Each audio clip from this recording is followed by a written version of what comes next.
Do-do-do-do. Bow, bow, bow, bow, bow. It's the Vasudha Garden update, November 6th. We don't know the outcome of the election, but it doesn't matter. So, what did you want to know? Reese from Nature Society? Why are there leaves in Speak this up. bed? Speak up. Why are there leaves in this bed, but not in this bed? Huh. Let's That's think a really about it. Good question, right? Like this one, I think it might have to do with your clover garden. You think it has something to do with my clover garden? We were gonna Let's theorize about it. let's theorize about the clover garden.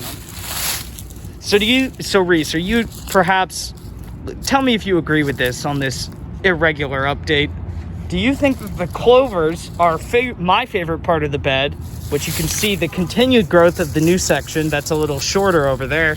Do you think that it's acting as some sort of texture, perhaps hair-like texture, that's capturing all these leaves as they get blown over here, that's not happening over there because those are leafy greens that are a bit smoother? Yeah, that actually makes a lot of sense. Like, they won't get blown out of here, but they'll get blown out of there. Because of course they're gonna probably land Yeah. in both the beds equally. Uh-huh. Or like approximately. Think about it.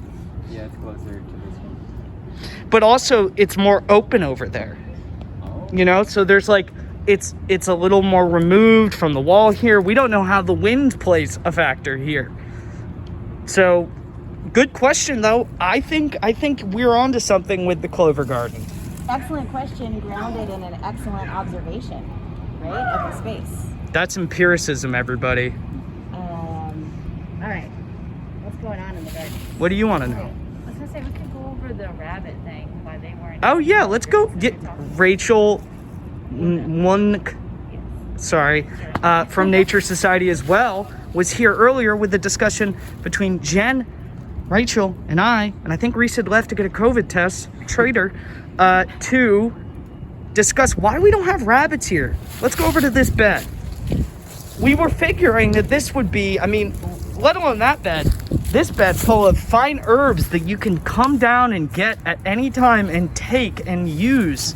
What? Cilantro. Look at that, For some everybody. Tastes tacos. like soap to me, but tastes good to others. They're kind of loosely labeled. Come down, pick these greens, especially these onions. These would go great on some, lightly scrambled eggs after a long night studying or living in other ways. And so why don't we have any rabbits here? This is maybe less of an update, more of a Vasudha Garden theorization session. Yeah, I've always wondered, because it's like this smorgasbord of greens, soft, leafy greens for a rabbit to eat.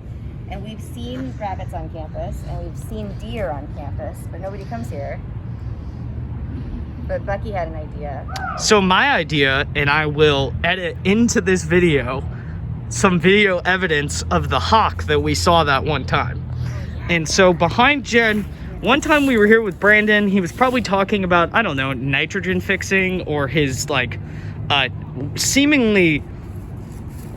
seeming struggle against the contractors he hired to build his house or something. And also, you were probably talking about the clover bed and how it kept the soil moist. Yeah, or ranting about productionism or something and whatever. But we were here, and all of a sudden from that tree over there, the leaf culprit, a beautiful hawk. It wasn't a red-tailed hawk, it was some sort of spotted hawk or sun hawk or something, but I'll edit the video in, but he was right up there. So my theory is that this is just too open for a rabbit, and rabbits know what they're doing. They need somewhere to run, because a hawk can't get through that big old bush over there. I guess they could run there, all the way over there. I think there's a squirrel over there right now. Big squirrel. Big ass squirrel, or big darn squirrel. Don't know if we're PG-13 here.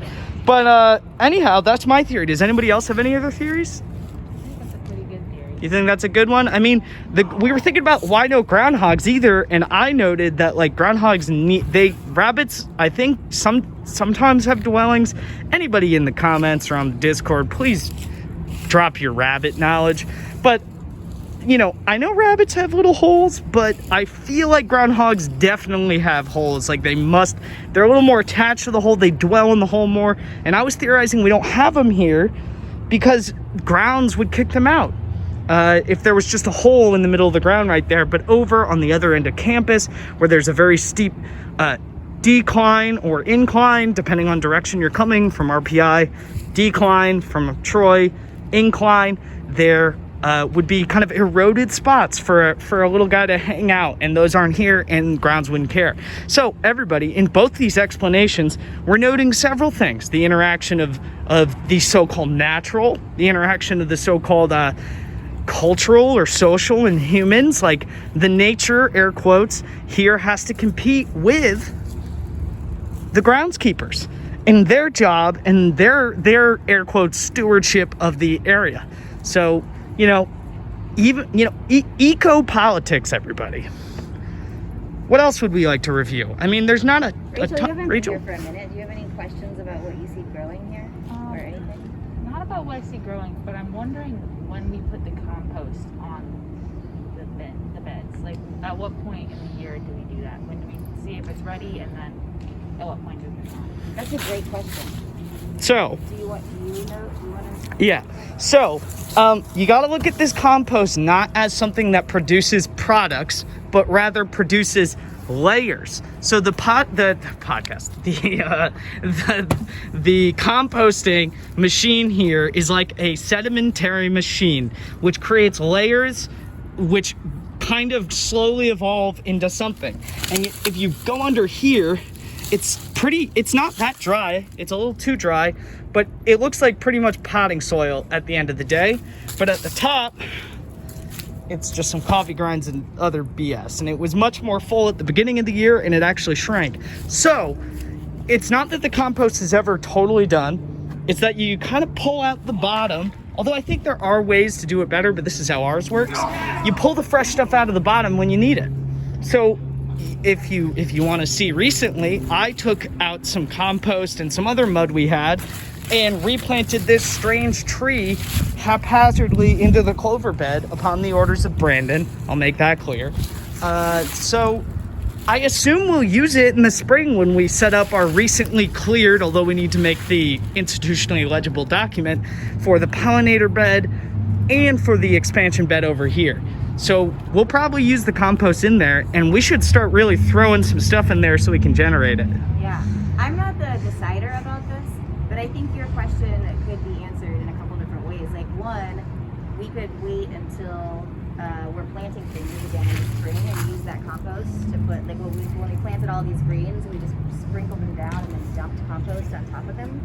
Or we could if we had a bunch of compost, we could prepare the soil by just adding compost before we even put the seeds in the ground, I think. So that could be something that you all can make decisions about, like which do you think is better, or should we start a whole other compost pile? And when we started this, this was much more barren, and we just kind of threw seeds everywhere, and we just threw the eggshells that were at the bottom, and some of the bottom of the compost that had been produced by that little box, and it seemingly worked pretty well. And these beds were pretty barren. Get that out of here. Somebody's been trick-or-treating. But look, there is evidence that a creature was gnawing at this. Okay, I opened bags by shoving my mole hand into them and tearing the stuff out, so don't rule that out. It could be just a barbarian. I'm gonna go find a trash can while you finish that. Okay, any other questions for today's update/theorization period? And thank you so much for joining us, students of nature and culture. We really appreciate it. Any other questions? I mean, I think it's worth noting that this plastic wrap, the fuzz, watch out, Jen, and also some more life over there. But anyhow, it's important to note this white sheet here we actually had on these structures because it was frosting, but we're actually luckily in like a 10-day period of non-frost for the next 10 days or next 8 days. And so we're gonna keep the sheet off, which we got from Lowe's. Thank you, Lowe's. Maybe Lowe's will be a sponsor someday of the Vasudha Garden. But yeah, that's also should be said. Any other comments or questions? I got nothing. All right, everybody. That's it. Have a good one.